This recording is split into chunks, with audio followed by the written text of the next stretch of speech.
Hi everyone, welcome back to another video. And so today we are having a closer look at the teaser trailer that we got from the showcase last week. So I should mention again that this was just part of the teaser trailer, not the whole trailer itself.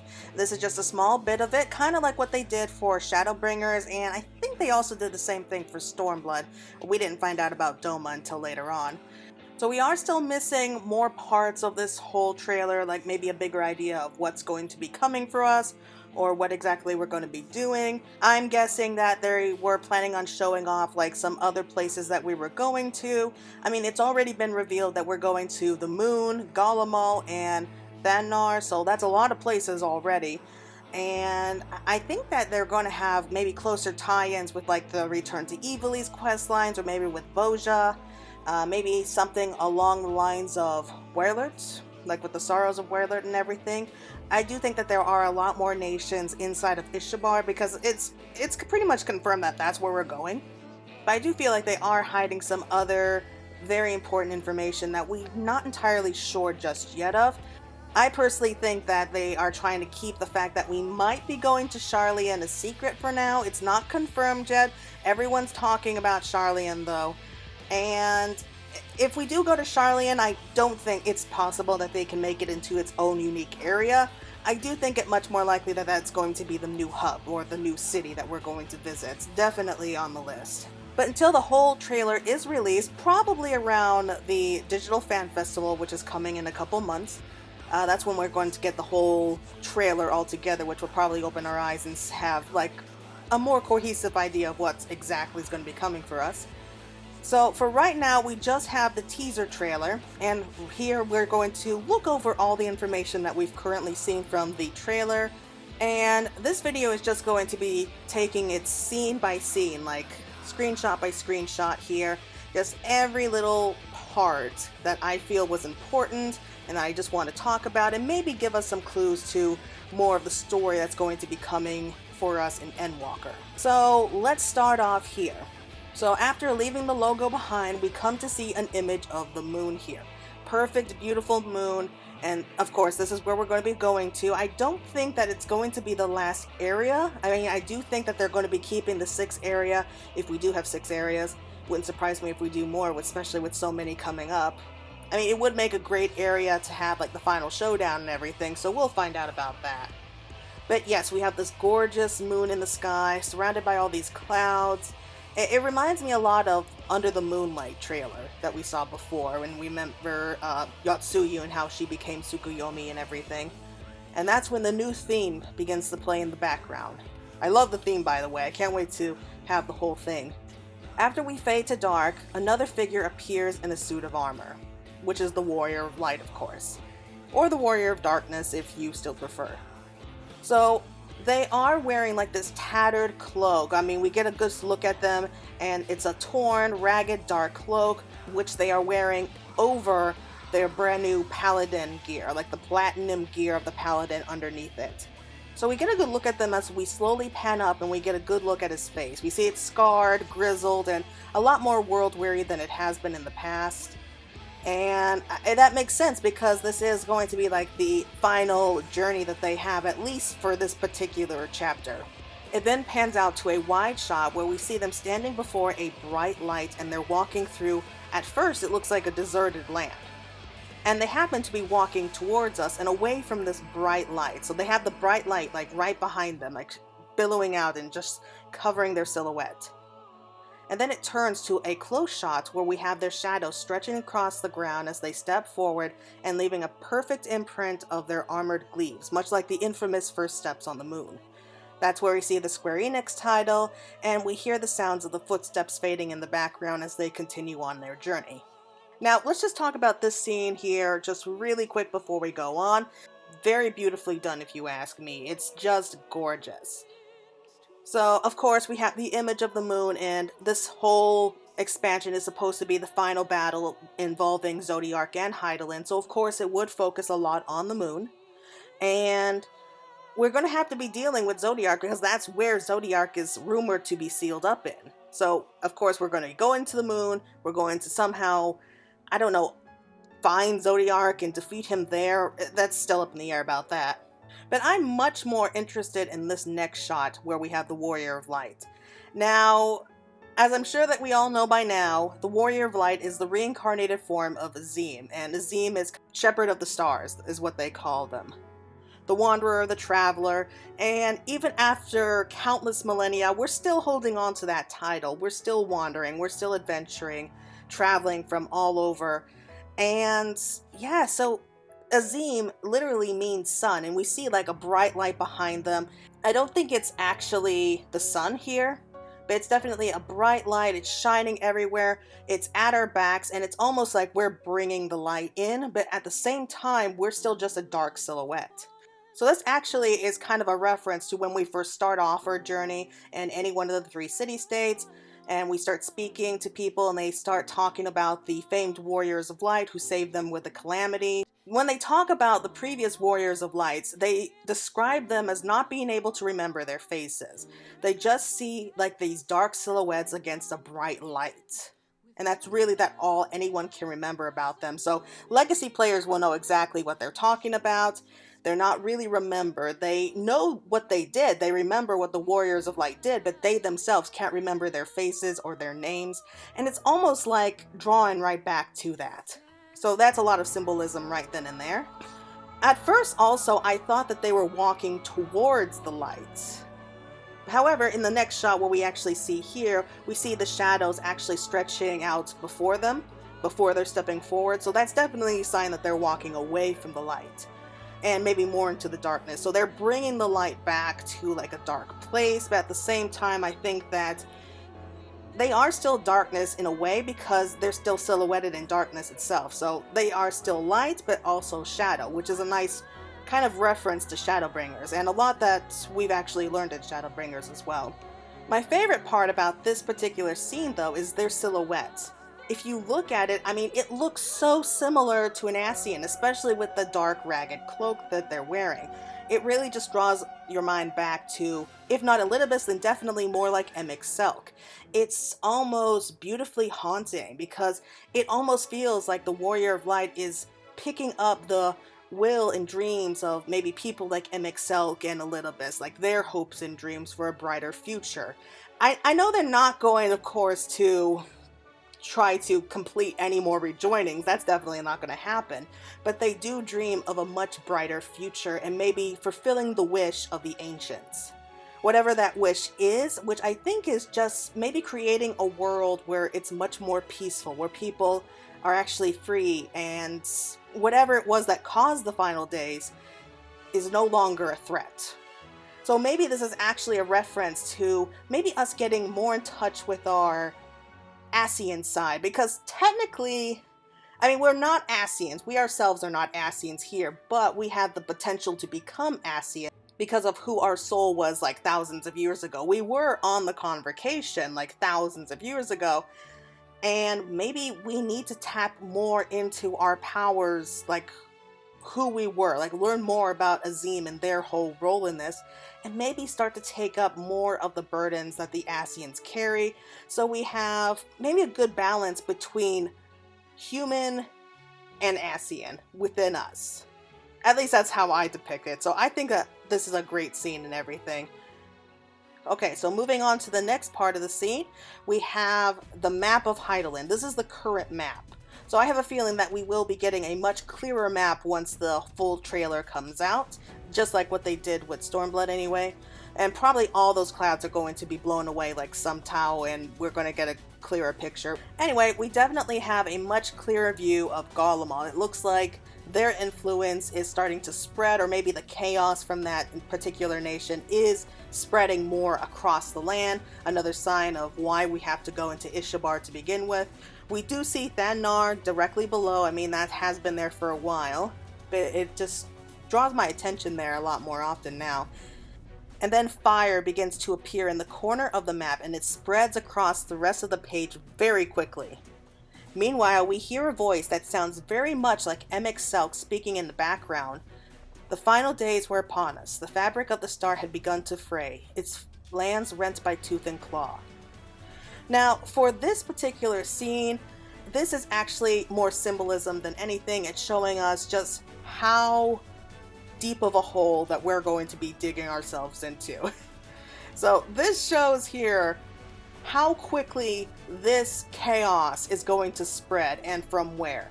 So we have the map and we see Golem, we see like the fire and brimstone like appearing around there.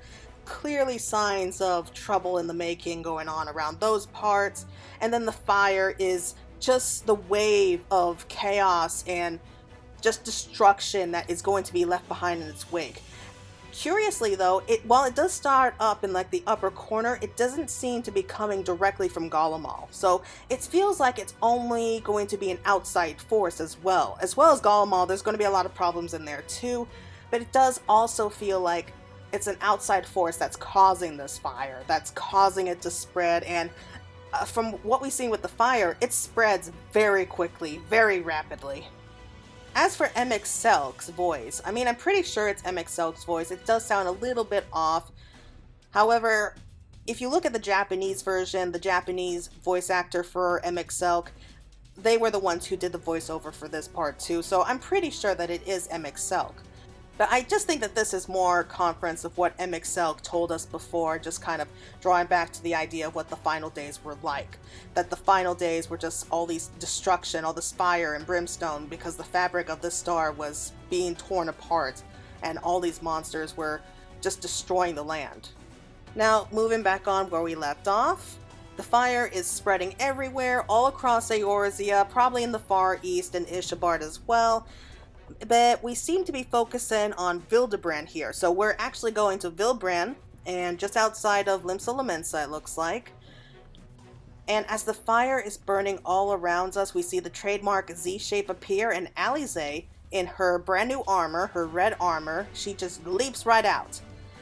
Judging from the fact that we are focusing on Vildebrand and we see the floating crystals in the background, it looks like we are definitely somewhere in La Noscea.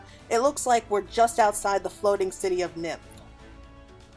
Which would make sense because that was the place where we first saw the tower appear, at least the first time that we ourselves saw the towers. So we've seen variations of this particular monster before. I think it was in Antapor Keep that we saw at least something that looks similar to it. These guys are red here, so they're definitely a different color, but definitely the same design, the same type of monster.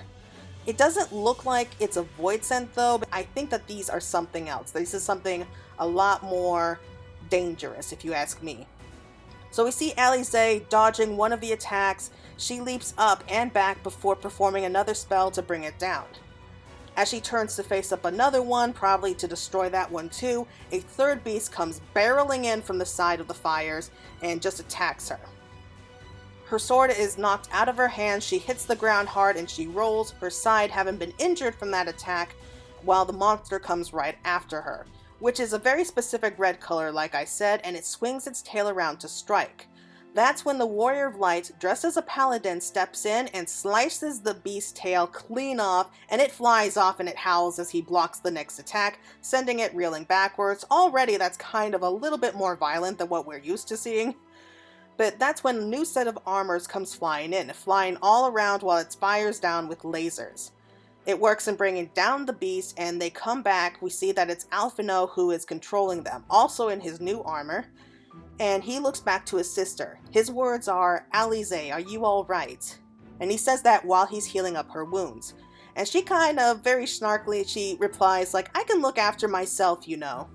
So of course she gets up, the fires continue to burn all around them, and she somehow magically gets her weapon back without taking another step forward. Before she yells out, "And I've had enough of this rabble, come on." And so the three of them are standing together off against all of these monsters, which just seem to be multiplying. More and more are coming in here, and they're preparing for another fight. Okay, so there's a lot happening in this particular scene, so let's start at the beginning. So yes, and if you remember when we were flying like right down over the map, we're definitely over Vildebrand.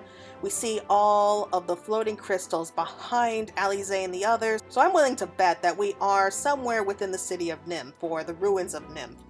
And it looks like we're helping to quell like some of the fighting, a lot of the monsters that are appearing out of nowhere, which we don't really have too much more information. I find it really interesting though that we're actually fighting in Vildebrand instead of like one of the new areas. So this could be where we're starting off, Because I can totally see it. Like, I can see them, like, trying their best to keep the monsters at bay and to protect innocent people. But they realize that they're fighting a losing battle because these monsters just keep multiplying. If we want to prevent any more of these monsters from coming in, we have to destroy it at the source. Otherwise, we're just going to be overrun with these things sooner or later. So this could be more like symbolism. This shows us more about what is happening around us. We are severely outnumbered against a foe that we've seen before, but we don't completely recognize. So we're not entirely sure what's going on or where everything is coming from. Only that we are trying our best to hold out, but it's almost like we're fighting a losing battle. So we really have to step up our game. And that really shows, especially with the twins. Because Alize, she does her best to try to fight off on her own at first. She quickly realizes that she's no match on her own, and she definitely needs help. She's going to have to really step it up if she wants to survive. Alphinaud definitely realizes this fact since he is the new sage, so he finally puts down his grimoire, he picks up these new weapons. So he really seems to be using some kind of magic and telepathy ether to control these blades. So he really is taking this whole thing seriously. He really wants to do better. He wants to pull his weight, which is great.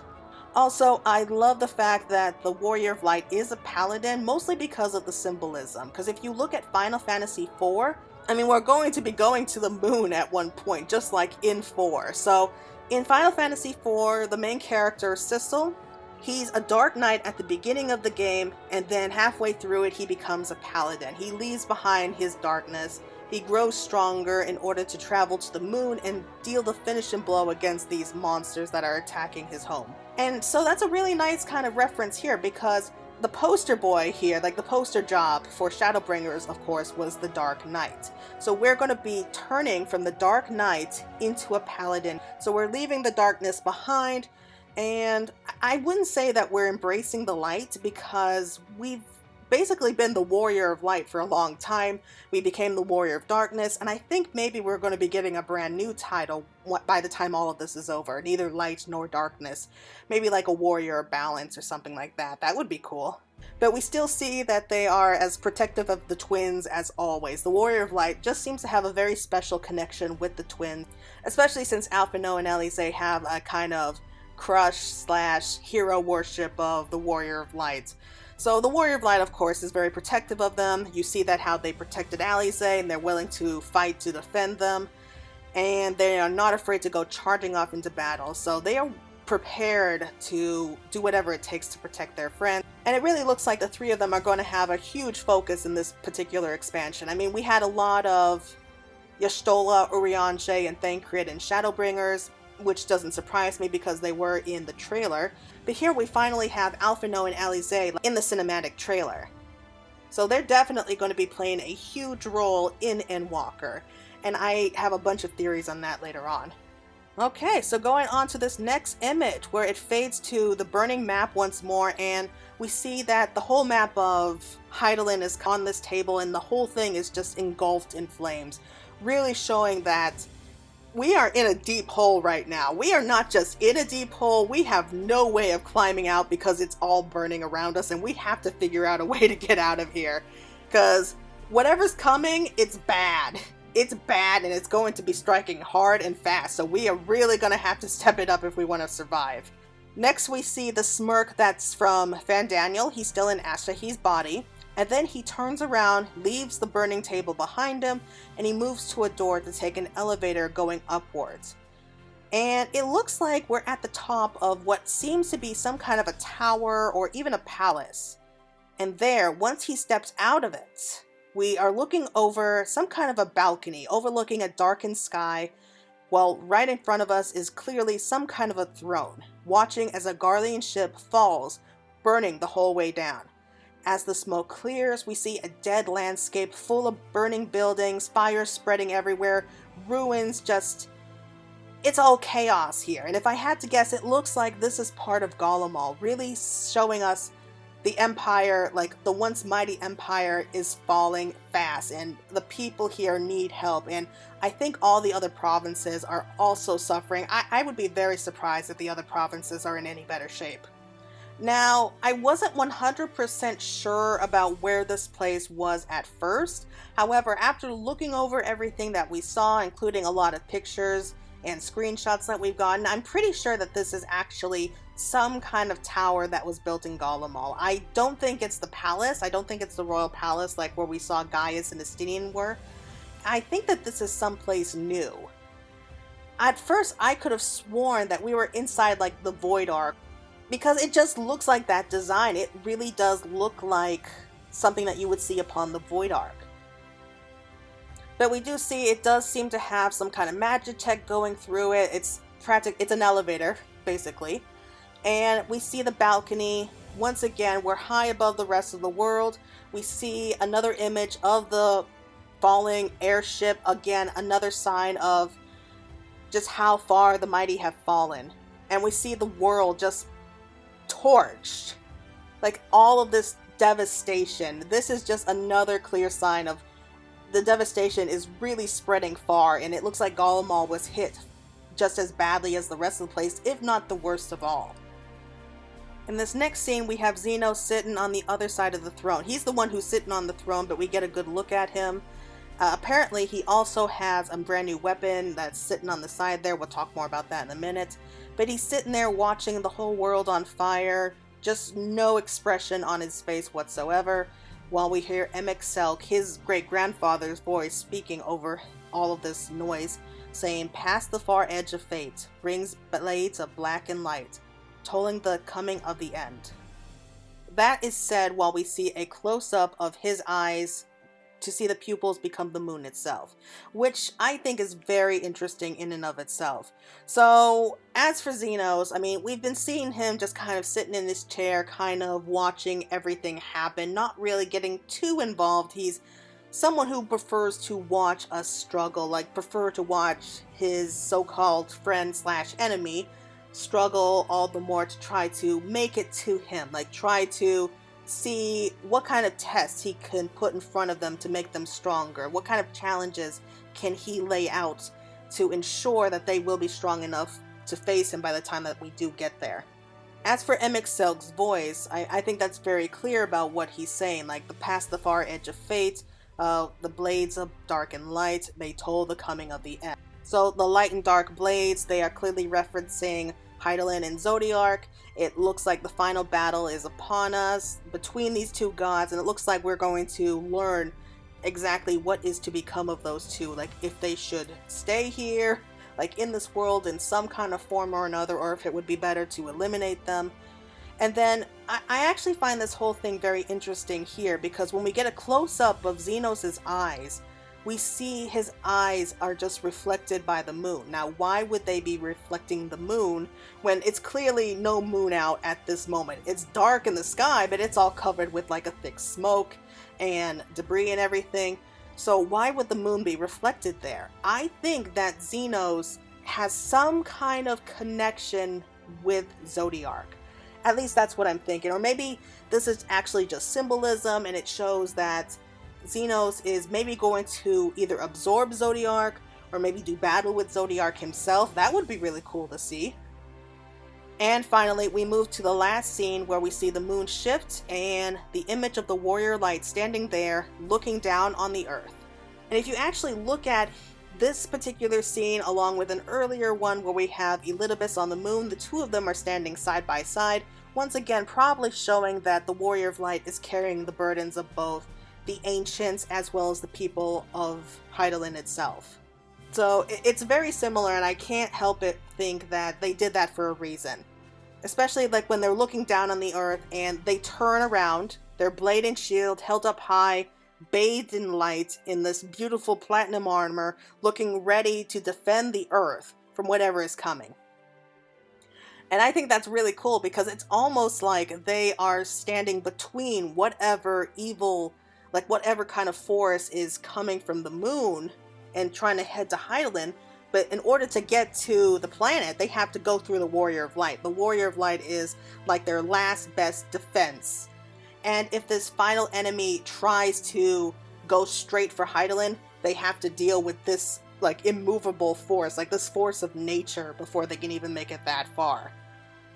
And of course, as we move back, we move to the dark side of the moon, completely eclipsing the planet when the logo appears.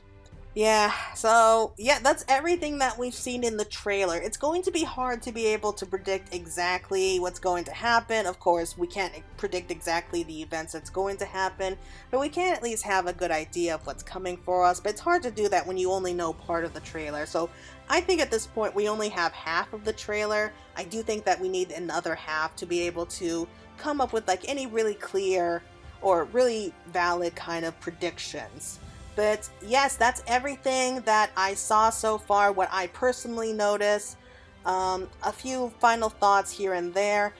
I really hope that it's not going to be a storyline that's too closely connected with Final Fantasy IV. As much as I enjoyed 4, I really hope that Square Enix does something really special and like really make it a unique game, because we don't want it to have too many similarities, I guess, with another Final Fantasy game. I mean, references, symbolism, I love. I love it when they do stuff like that. But I do hope that they have an original story as well.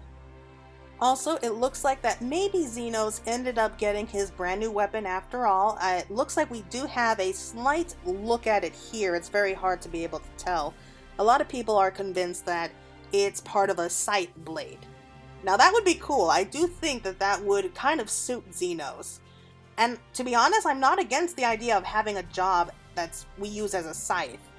We definitely need some new weapons here, and we're kind of running out, so a scythe blade is definitely one that we really haven't seen yet. I mean, we do have the Edda scythe blades that you can get on the Mog Station, but yeah, not as for a job itself. And as for the idea of going to the moon itself, I personally don't think that we are just going to be exploring the surface. I think it would be a lot more likely that maybe we explore the interior of the moon. Like maybe there's like an underground maze or like an underground like civilization like below the surface of the moon, which I think would make a lot more sense. I can't wait to see how they do that, because as cool as it is going to the moon, there's got to be something up there other than just like craters and like a barren landscape. That's not going to be any fun to explore. Who am I kidding? We're going to the moon, and we're going to be looking up at a huge star-filled sky, and we're going to see the planet in the distance. That is badass as hell. Anyway, everyone, I think that that's going to be it right now. I do think that we covered everything that we saw in the trailer so far, and just my personal thoughts of what we're getting from it. I do think that a lot of these scenes are really more for symbolism than anything else. Anyway, I think that's going to be it for now. Please let me know what you think, or if you liked any of my ideas, or if you noticed something that I myself may have missed.